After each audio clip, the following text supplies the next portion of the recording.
थोड़े से different question लेकिन करना सेम काम ही है। So good morning everyone, this is JB sir. 4.2 के फर्स्ट क्वेश्चन के कुछ क्वेश्चन बचे रह गए थे। कौन कौन से? अबे फोर्थ वाला और फिफ्थ वाला बहुत आसान है, करते हैं जरा। क्या बोला गया भाई साहब? Find the root of the quadratic equation by factorization method. मतलब फैक्टराइजेशन मेथड से कुछ क्वाड्रेटिक इक्वेशन के सॉल्यूशन निकालने हैं, मतलब x की वैल्यूज निकालनी है। तो कैसे करेंगे देखो जरा इस इक्वेशन को। 2x² - x + 1/8। ठीक है, चिंता मत कर। 1/8 है ना, तो करने की कोशिश करो। पहले तो मैं बताता हूँ तुम्हारा दिमाग कैसे चलेगा।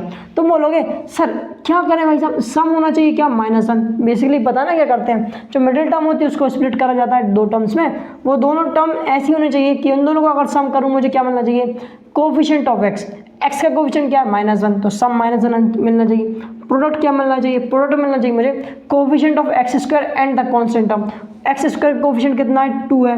कांस्टेंट टर्म कितना है? 1/8। तो 2 1 जा 2, 2 4 जा 8 होता है, तो 1/4, मतलब प्रोडक्ट करने पे 1/4 मिलना चाहिए। अब क्या किया जाता है? 1/4 का LCM करो। अब क्या करोगे? अब तो झंझट हो गई, इसलिए हम ये नहीं करेंगे। ऐसा तुम्हारा पहले तो ऐसा ही दिमाग चलेगा कि यही करें, लेकिन यार भाई साहब ये LCM लेने में बड़ी झंझट होगी। तो क्या करेंगे भाई साहब? हम इस इक्वेशन को ना थोड़ा सा सिंप्लीफाई करके देखेंगे। क्या होता है सिंप्लीफाई? बेसिकली कुछ नहीं, यहाँ पे 8 है, इसके डिनोमिनेटर में 1 होता है, इसके डिनोमिनेटर में भी 1 होता है, तो क्यों ना सबका LCM ले लूँ। इन तीनों का LCM लूँगा तो मुझे मिलेगा भाई साहब 8। अब देखो अगर 1 को मुझे, हम क्या करते हैं डिनोमिनेटर को LCM बनाते हैं। अगर डिनोमिनेटर में 1 है, 1 को 8 बनाना है तो क्या मल्टीप्लाई करना पड़ेगा? 1 में 8 मल्टीप्लाई करना पड़ेगा। जो नीचे मल्टीप्लाई किया वही ऊपर मल्टीप्लाई कर दो। सो 2x² × 8 करोगे तो हो जाएगा 16x² प्लस नीचे 1 है, मल्टीप्लाई कर दो 8 को, ऊपर क्या है x माइनस, बेसिकली साइन आएगा पहली बात तो माइनस का। 1 × x × 8 हो जाएगा भाई साहब 8x प्लस नीचे 8 है, 8 में ऐसा क्या मल्टीप्लाई करूँगी? 1 को मल्टीप्लाई करो, जो नीचे मल्टीप्लाई किया वही ऊपर मल्टीप्लाई कर दो। 1 × 1 तो 1 ही होता है, बराबर में चल रहा है 0 तो चलने दो। ठीक है, कर दिया भाई साहब। अब क्या करो, ध्यान से देखना। डिनोमिनेटर में 8 है, इक्वल्स टू किस साइड 0 है, डिनोमिनेटर को इक्वल्स टू किस साइड ले जाओ, डिनोमिनेटर को इक्वल्स टू किस साइड ले जाओगे तो किस में जाता है? मल्टीप्लाई में। तो 0 × 8 कितना हो जाएगा? 0। तो बचा क्या रह जाएगा? 6x² - 8x + 1 = 0। मतलब जो ही अभी नई इक्वेशन आ गई इसको कर दो भाई साहब, इसको क्या कर दो? फैक्टराइज कर दो खटाखट से। बेसिकली सिंप्लीफाई क्या, अब फैक्टराइजेशन तो वही करेंगे। क्या करेंगे भाई साहब? जो मिडिल टर्म है उसमें 2 टर्म, उसको 2 टर्म्स में बांट दो। उसका सम क्या होना चाहिए? उसका सम होना चाहिए -8। उन दोनों टर्म्स का प्रोडक्ट क्या होना चाहिए? 16 × 1 कितना होता है? 16 होता है, तो मतलब प्रोडक्ट 16 होना चाहिए, वो भी पॉजिटिव वाला।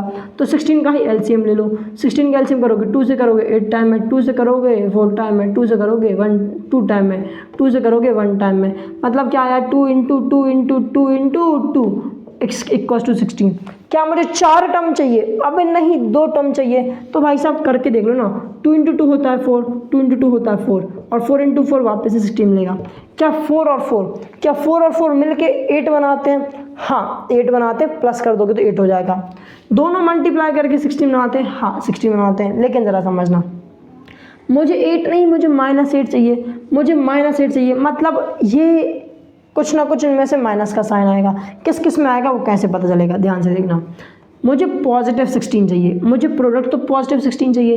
तो अगर मैं दोनों में माइनस का साइन लगा दूं तो माइनस एक दूसरे को मार देगा, 4 × 4 16 हो जाएगा। बिल्कुल सही बात है।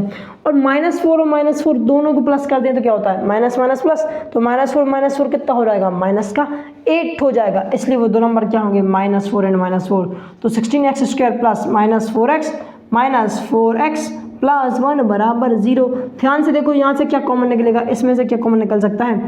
दोनों में से 4 गया बाहर, ठीक है। दोनों में से x गया बाहर, ठीक है। 16x² में से अगर 4x बाहर जाएगा तो बचेगा 4 × x माइनस 4x में से 4x जाएगा, बचेगा 1। जो ये लिखा है यही करिए, यहाँ पे लिख दो 4x - 1। अरे हाँ ना बोल यार। अब ध्यान से देखो, 4x में क्या मल्टीप्लाई करोगे? -4x हो जाए। बेसिकली -1 मल्टीप्लाई कर दो, खेला खत्म। ठीक है। सो 4x - 1, ये दोनों दोनों में इक्वल था तो दोनों में से बाहर आ गया, बचा क्या रह गया 4x माइनस 1 बचा रह गया, ये वाला 4x ये वाला -1 बचा रह गया। ये सब किसके इक्वल चल रहे हैं, 0 के इक्वल चल रहे हैं। तो दोनों को इक्वेट कर दो 0 के इक्वल, दोनों को इक्वेट कर दो 0 से एक बारी। तो यहाँ से 4x की वैल्यू निकालोगे, सो 4x इक्वल्स टू बराबर 1, x बराबर 1/4 और यहाँ से बेसिकली 1/4 दिया जाएगा, तो मैं साफ साफ दिख रहा होगा। तो मतलब x की वैल्यू क्या हो जाएगी 1/4, बेसिकली क्या हो जाएगी 1/4, मतलब बेसिकली सेम है। सेम मतलब क्या, इस क्वाड्रेटिक इक्वेशन का सिर्फ एक जीरो होगा। हाँ भाई साहब एक ही जीरो होगा, क्यों? क्योंकि मुझे पता है क्वाड्रेटिक इक्वेशन का मैक्सिमम 2 जीरो हो सकते हैं। क्या हो सकते हैं? मैक्सिमम 2 जीरो हो सकते हैं। ज़रूरी नहीं है कि हर बार 2 जीरो हो, एक भी हो सकता है। इसलिए इस केस में सिर्फ एक ही जीरो आ रहा है। क्या बात क्लियर है? ऐसे घूम घूम के पढ़ने में बड़ा मज़ा आता है मुझे ऐसा लगता है, इसलिए मैं कई बार इस एंगल से भी देखता हूँ। ठीक है, चलो अगला क्वेश्चन क्या है भाई साहब, 100x² प्लस -20x प्लस 1। डर मत, सिर्फ जो हम कर रहे हैं वही करते चल। सम आएगा -20, ठीक है। प्रोडक्ट कितना आना चाहिए, 100 × 1 कितना हो जाएगा भाई साहब 100 का एलसीएम ले लो। 2 से करोगे कितने टाइम में, 5 टाइम में, 0 टाइम में। 2 से करोगे 25 टाइम में, 5 से करोगे 5 टाइम में, 5 से करोगे 1 टाइम में। मतलब नंबर क्या आ गया 2 × 2 × 5 × 5 बराबर 100 होता है। ठीक है, प्रोडक्ट मुझे 100 चाहिए लेकिन सम मुझे -20 चाहिए। पहली बात तो इनके 2 नंबर बनाओ। कौन कौन से करते हैं, 2 × 2 कर दो 4 मिलेगा, 5 × 5 कर दो कितना मिलेगा 25। अच्छा, इन दोनों को प्रोडक्ट करने पे 100 तो मिलेगा। क्या इन दोनों को प्लस माइनस करने पे मुझे 20 मिल पा रहा है? 25 4 क्या तब कभी 20 बनाएंगे? नहीं बनाएंगे। मतलब ये कोऑर्डिनेशन, ये पेयरिंग गलत करी है तुमने। अब क्या करो, क्या करते हैं भाई साहब, एक 2 × 2 कर दो तो कितना मिलेगा, 2 × 5 करो 10 मिलेगा। इस वाले को कर दो तो क्या मिलेगा 10 मिलेगा। दोनों को मल्टीप्लाई करोगे 100 मिलेगा।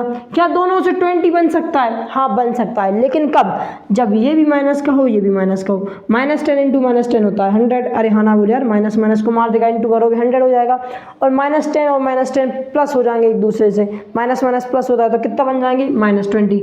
मतलब वो 2 नंबर कौन से होने चाहिए, -10 और -10। अरे हाँ ना बोले यार। सो 100x² -10x 10x प्लस 1 बराबर 0। इन दोनों में से क्या कॉमन निकलेगा, 10 और x। 100x² में से 10x बाहर बचेगा तो क्या बचेगा भाई साहब, 10 बचेगा और x बचेगा -10x में से 10x बाहर बचा गया तो कितना बचा -1। जो चीज़ यहाँ पे लिखी उसको ही यहाँ पे लिख दो, बराबर में 0 चलने दो। ध्यान से देखो, अगर मुझे 10x को -10x बनाना है तो -1 मल्टीप्लाई कर दो, -1 × -1 करोगे तो प्लस का 1 हो जाएगा। अब इन दोनों में से क्या कॉमन है, 10x - 1 कॉमन है, बाहर निकाल दो। अंदर क्या बच रह जाएगा 10x, ये वाला -1 बराबर 0। दोनों को बेसिकली इक्वेट कर दो किससे, 0 से। किससे? अब 0 से हम ये भी कर देते हैं, या फिर हम क्या करते हैं, देखो 10x - 1 इसको हम होल में लिख देते हैं। डायरेक्ट क्या लिख देते हैं भाई साहब, हम इसको लिख देते हैं 10x - 1 का होल स्क्वायर बराबर 0। अब क्या बचा, जो 10x - 1 है इसको एक बारी 0 के इक्वेट कर दो। सो x की वैल्यू क्या आ जाएगी 1/10 आ जाएगी। मतलब x का एक ही 0 होगा, क्या होगा 1/2 होगा। 0 नहीं, सॉल्यूशन होगा 1/10 होगा। बिल्कुल सही बात है, यही इसका रूट होगा। रूट बोले सॉल्यूशन बोले एक ही बात है। क्या बात समझ आई? दोनों क्वेश्चन का स्क्रीनशॉट ले लो भाई साहब। ये वीडियो भी थोड़ी लंबी हो रही थी इसलिए मैंने अलग वीडियो बना दी। वो जो पुरानी वीडियो लिंक डिस्क्रिप्शन में दे रहा हूँ, देख लेना, समझ लेना। अगर वीडियो पसंद आई तो वीडियो को लाइक करो, चैनल सब्सक्राइब करो। मिलते हैं नेक्स्ट वीडियो में, ज़्यादा ही हाथ घुमा दिए। मिलते हैं नेक्स्ट वीडियो में, तब तक के लिए bye bye and have a good day.